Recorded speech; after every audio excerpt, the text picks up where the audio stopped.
بسم اللہ الرحمن الرحیم۔ سادات المومنین، معاویہ کو مجتہد کہا گیا، مجتہد کہا گیا۔ آپ حیران ہوئے نا؟ میں بھی حیران ہوا تھا جب میں نے یہ پڑھا تھا۔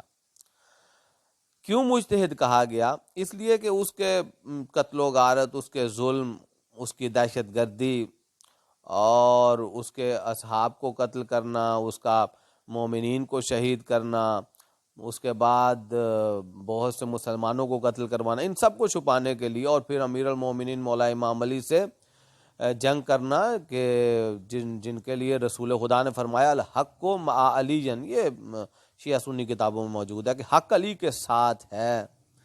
اب جو بھی علی سے ٹکرایا وہ باطل ہے، چاہے وہ جنگ صفین ہو، چاہے جمل ہو، چاہے نہروان ہو، یہ سب جانتے ہیں۔ بہرحال ذرا دیکھیے گا کہ معاویہ کو مجتہد کیوں کہا گیا۔ ٹھیک ہے، یہاں تو ایک بات طے کر دی ہے اہل سنت فقہا نے کہ جب کسی کے ظلم کو اور جب کسی کے جبر کو اور جب کسی کے گناہ کو، خطا کو اور قتل و غارت کو چھپانا ہو تو اسے مجتہد کہہ دو۔ ٹھیک، تو کتابیں آپ کے سامنے ہیں۔ صحیح بخاری پہلی کتاب ہے، دوسری کتاب ہے کتاب الاعتصام بالکتاب والسنہ، جلد 9 ہے اور صفحہ اس کا 132-33 ہے۔ فی الحال دو کتابوں کا حوالہ جو ہے وہ آپ کے سامنے ہے، ذرا دیکھیے کہ فقہا کی بدترین توجیحات اور تعویلات جو کہ بالکل قرآن کے مخالف ہیں، قرآن سے ٹکرا رہی ہیں، قرآن کے خلاف ہیں۔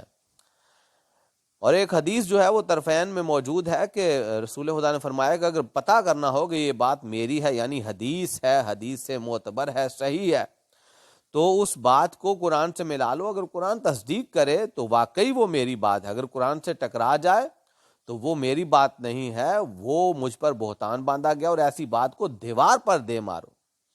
تو اتنے سخت الفاظ ہیں، یعنی قرآن تصدیق کرے گا تو ہی حدیث جو ہے وہ صحیح حدیث مانی جائے گی۔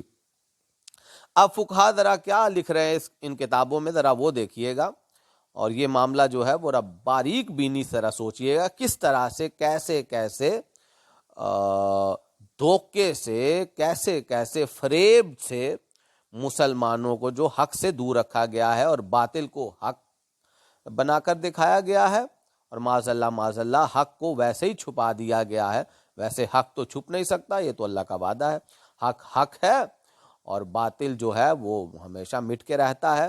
تو آج آپ کے سامنے یہ چیز آ گئی کہ جو اہل سنت فقہا ہیں انہوں نے بہت ساری جو ہے وہ غلطیاں، خطائیں، قتل و غارت، ظلم معاویہ کے چھپانے کے لیے معاویہ کو مجتہد کہا۔ اور کیا لکھتے ہیں کہ معاویہ نے اجتہاد کیا تھا، یہ جنگ صفین کی بات کر رہے ہیں، مگر اس سے اجتہادی خطا ہو گئی جس کی وجہ سے مولا امام علی سے جنگیں لڑی، جن میں ہزاروں مسلمان قتل ہوئے۔ چونکہ معاویہ کا جنگ لڑنا اور علی کے چاہنے والے مومنین کو قتل کرنا اجتہاد کے تحت انجام پایا تھا، اس لیے معاویہ گنہگار نہیں ہے۔ لا حول ولا قوت الا باللہ۔ مطلب یہ کہ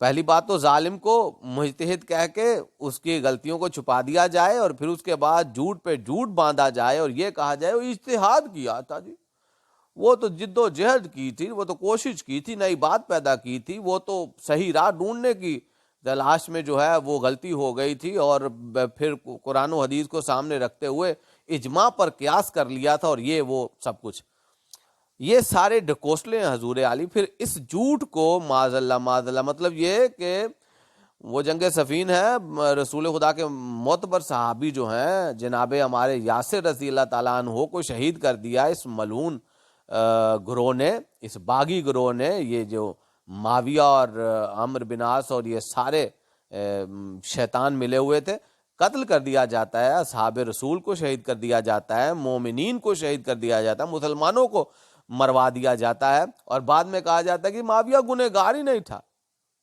اور یہاں تک لکھ دیا گیا کہ اتنے زیادہ جس نے اصحاب اور مومنین اور مسلمانوں کو شہید کیا، اسے اس اجتہاد پر معاذ اللہ سزا، یہ وہ سزا تو بڑی دور کی بات، اسے اجر و ثواب ملے گا، یعنی اسے اجر و ثواب عطا کیا جائے گا. اور پھر اس جھوٹ کو اور زیادہ طاقت دینے کے لیے ایک اور جھوٹ باندھا گیا رسول خدا کی ذات پر، اور کہہ دیا گیا کہ جی رسول خدا نے فرمایا، میں نے کتابوں کا نام لے لیا، صحیح بخاری اور کتاب الاعتصام میں، کتابوں کا نام آپ کے سامنے حضور عالی.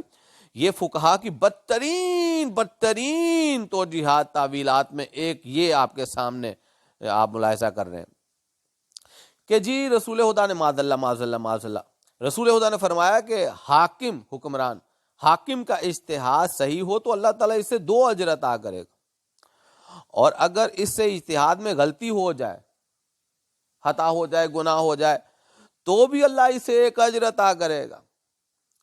یعنی 1 اجر پھر بھی ضرور دے گا اللہ اسے. معاذ اللہ، لا حول ولا قوت الا باللہ. حضور علی یہ معاملہ ہے جو کہ ان 2 کتابوں میں لکھا گیا ہے.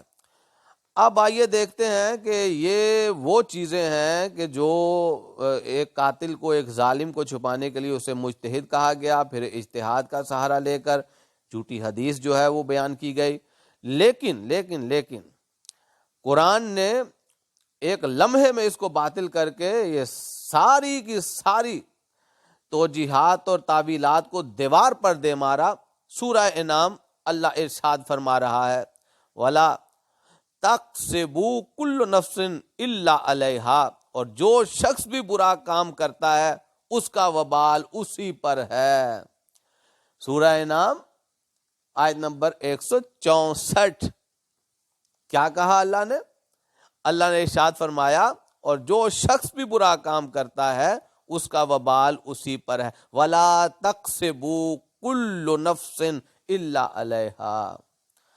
قرآن کہہ رہا ہے جو بھی برا کام کرے گا اس کا وبال اجر و ثواب نہیں.